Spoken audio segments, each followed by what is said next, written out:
Okay, course syllabus.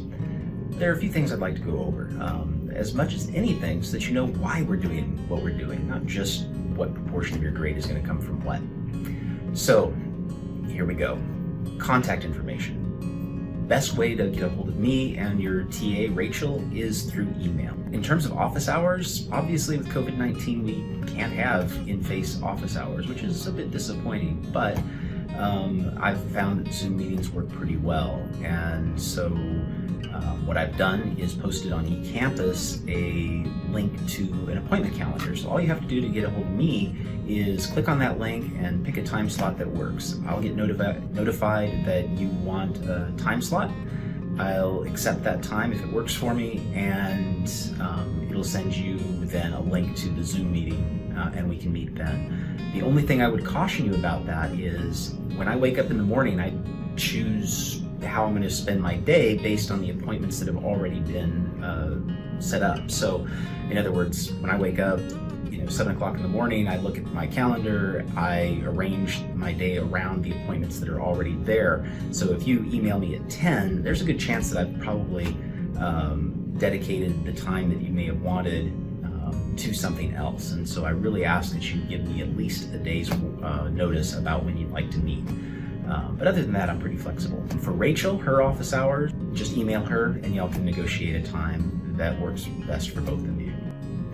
Okay, so with those logistical details out of the way, what is this course going to be about? What skills do I hope that you take away from this course?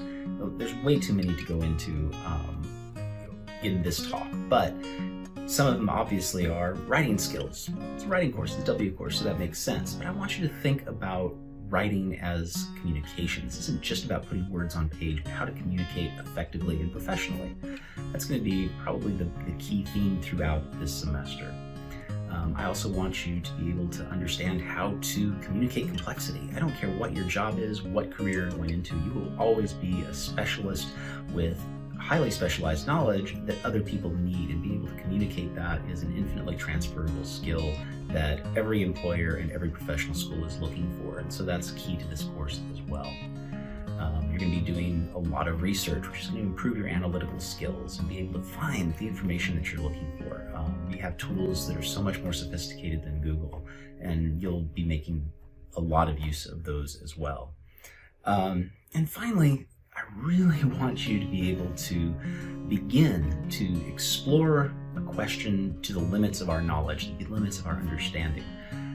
Because it's at the limits that we can have new knowledge. And yeah, most of you aren't going to be scholars and aren't going to be publishing papers in scientific journals, and that's fine, but you're going to have problems that are in front of you all of the time, and you need to know what it is that you know and what you still need to know in order to come to a conclusion about the best course of action. And so that too is one of the big learning objectives for this course. So the format for this course, obviously, we're doing this online. And there's a lot of challenges to remote learning, but there are a lot of advantages as well. Now, I've chosen an asynchronous format. What that basically means is that you get to do the course in your own time. There's no set time, there's no Zoom meeting for the class as a whole to meet. And I did that deliberately because I want you to have that flexibility. I don't know where any of you are right now. You may be in College Station, you may be back home, you may have lots of interruptions, you may have a hectic work schedule. I don't know, and so I wanted to give you the greatest flexibility possible with this course. And so I'll miss the face-to-face time, but I think that this works pretty well.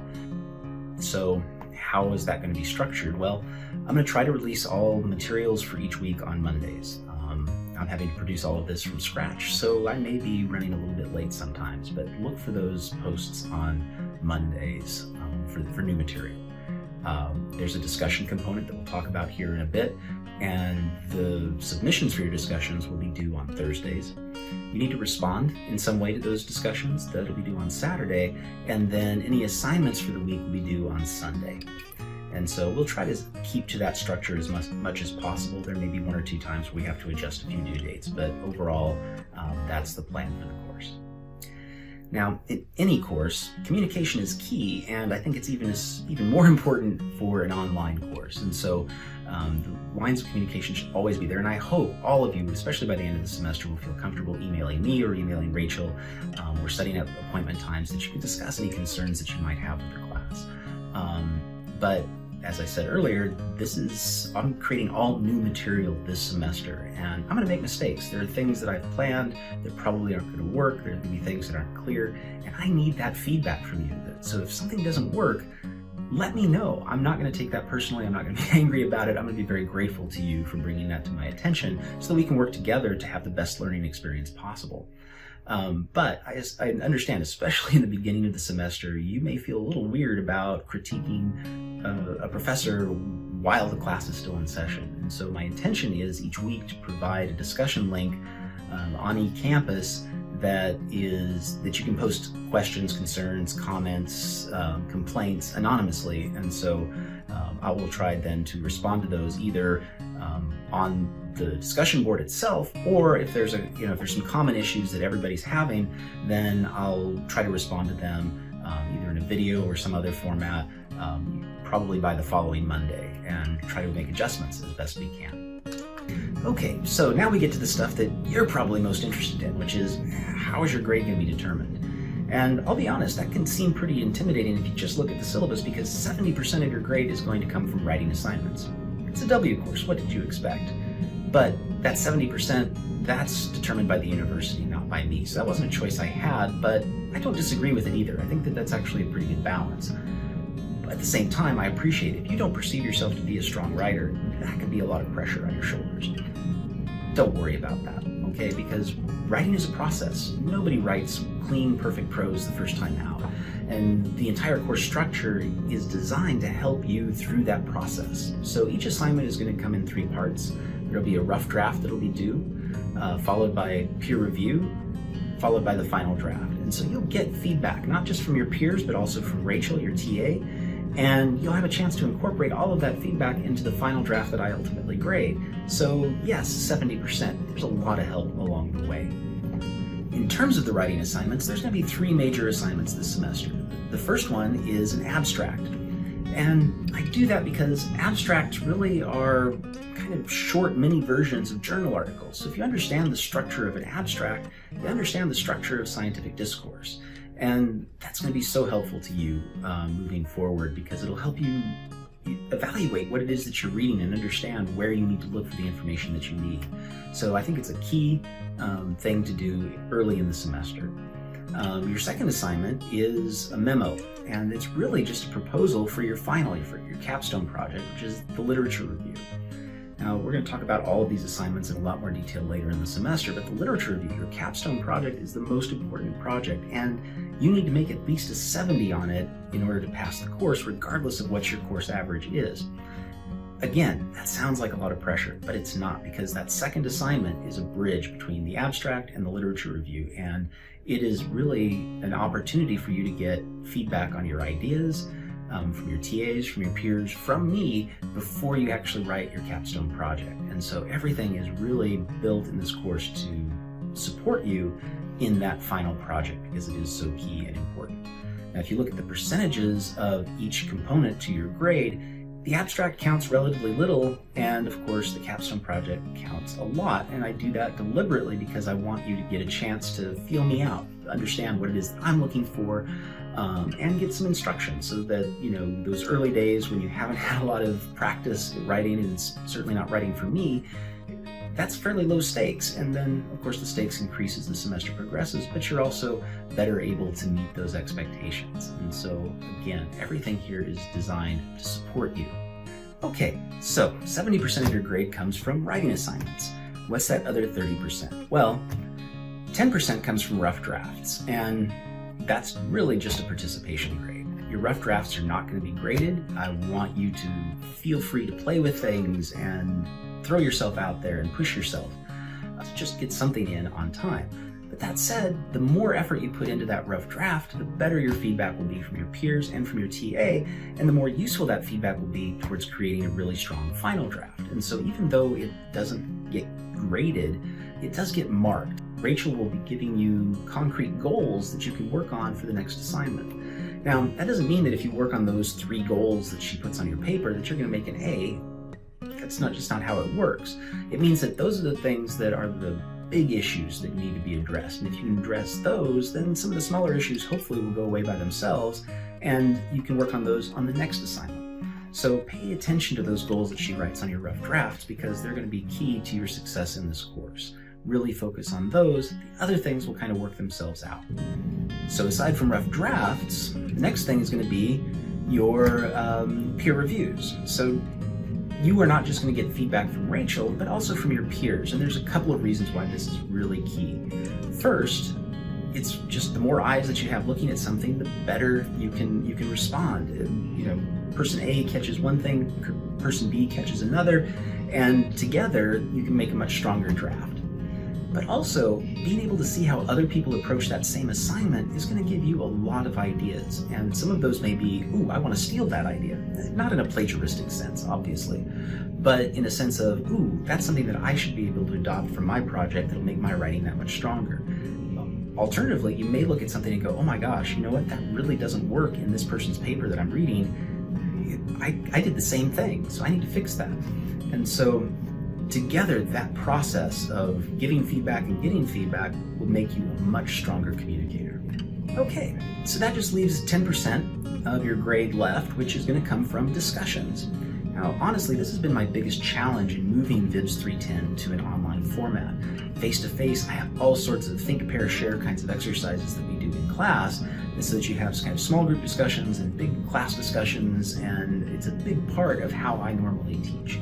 And trying to capture even a fraction of that in an online format is challenging, but I think we can do it. I think we can make it work. And so by each week, I will send out a prompt of something that you need to write or respond to, or an activity that you need to do that will be part of your discussion submission. And that'll be due on Thursday.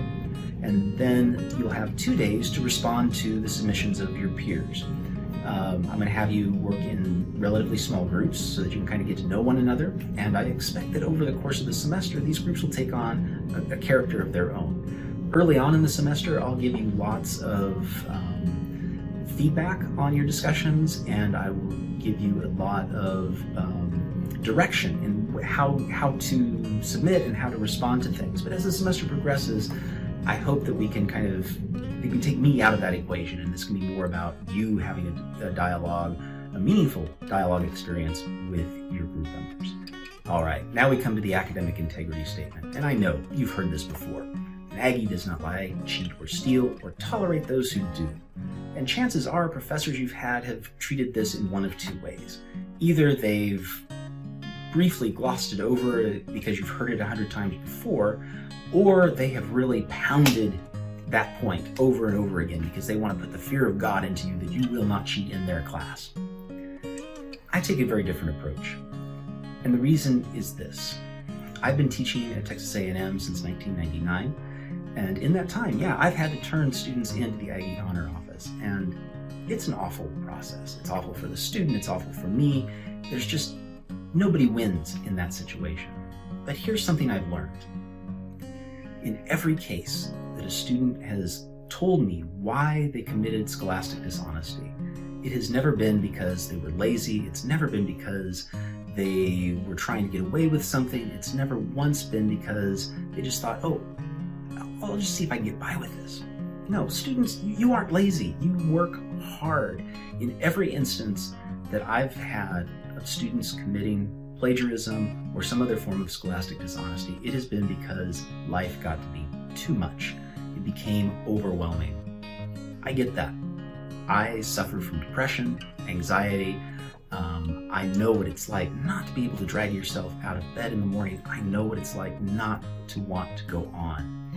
And so I beg you, I hope none of you have those experiences this semester, but if you find yourself in that place where you're desperate for some kind of relief from the weight that you're carrying on your shoulders, come to me. Please tell me you don't have to tell me all the details of what's going on. You can just say, Dr. Hartberg, I'm having a hard time right now and I need some relief. I see you. I will listen to you and I will do what I can. Before a due date, there's all sorts of things that I can do as an instructor to help support you. But once you've made that decision to plagiarize or commit some other form of scholastic dishonesty, I have ethical guidelines that I have to follow. And once that process is started, I can't stop it. And so I would much rather you come and talk to me before it gets to that point, I can be that pressure release valve, and I'm happy to do that for you. Now, student mental health is a huge thing that I advocate for. It's so important, and it's such a big thing that I've put in the syllabus information for counseling and psychological services.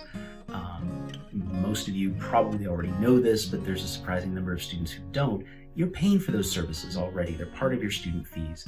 And anything that if you go there for, it's confidential. Your parents don't know, I won't know, nobody will know that you've been there or what you're going through. And so I strongly advise you to take advantage of that if you find yourself ever even close to crisis. And believe me, it's so much better to go long before you get to crisis stage. And take advantage of those services. There's nothing wrong with that, and it can be such a powerful, transformative experience that I highly recommend it. So take advantage of that. On a final note, the Americans with Disabilities Act. I am always amazed by how many students don't know that we have student disability services on campus and that they can register their disabilities with that service, and that they can provide lots of support. So if you have something that needs to be accommodated, please let me know, and I will absolutely accommodate you in any way that I can. But I really encourage you to register with Student Disability Services too, because they've got resources that I don't, and take advantage of that. Again, it's there to support you. So, in a nutshell, there we have it. That's how the semester is going to go. That's where your grades are coming from. And all of this is to help you improve your communication skills, refine your analytical skills, your research skills, and to help you understand how to find the limits of a problem so that you can solve that problem. So let's have a great semester.